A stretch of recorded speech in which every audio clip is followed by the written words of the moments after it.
ఇది బాదం పాలు, ఇది చాయ్. జనరల్గా బాదం పాలు సపరేట్, చాయ్ సపరేట్ తాగుతారు. సో ఇప్పుడు మనం ఏం చేసామంటే ఈ రెండు హాఫ్ ఆఫ్ మిక్స్ చేసి తాగుతాం. ఎలా ఉంటుందో టేస్ట్ చూసి మరి మీకు చెప్తాం. సో దానికి ఒక గ్లాస్ తీసుకుందాం. బాదం పాలు సగం, చాయ్ సగం,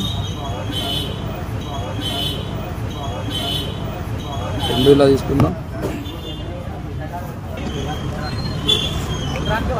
నిజంగానే బాగుంది, నిజంగా బాగుంది. A few moments later. చాయ్ బాదం పాలు మిక్స్ చేసి మరీ తాగుతున్నా. తాగినప్పుడు బాగానే ఉంది. ఇప్పుడు ఆల్మోస్ట్ ఒక 5 minutes అయింది. అప్పుడే కడుపులో గుడగుడ అంటాను. ఈ చాయ్ బాదం పాలు రెండు మిక్స్ చేయడం వల్ల, అంటే ఈ ధూళి ఎక్స్పెరిమెంట్ వల్ల స్మాల్గా స్టమక్ పెయిన్ వచ్చింది. తాగినప్పుడు బాగానే అనిపించింది. విత్ ఇన్ 5 minutesకి అది ఎందుకు ఎఫెక్ట్ అయింది. సో ఇది చూస్తున్న ఆ టీ మాస్టర్ కానీ నా చుట్టూన్న వాళ్ళందరూ నిజంగానే ఇది చూస్తూ ఓకే షాక్ అయ్యారు. ఓకే రెండు మిక్స్ చేస్తే ఎలా ఉంటుందని. సో ఇలాంటి ఎక్స్పెరిమెంట్ వాళ్ళు ఎప్పుడు చేయరు, అలాగే చూస్తున్నా మీరు కూడా ఎప్పుడు చేయకండి. Thank you.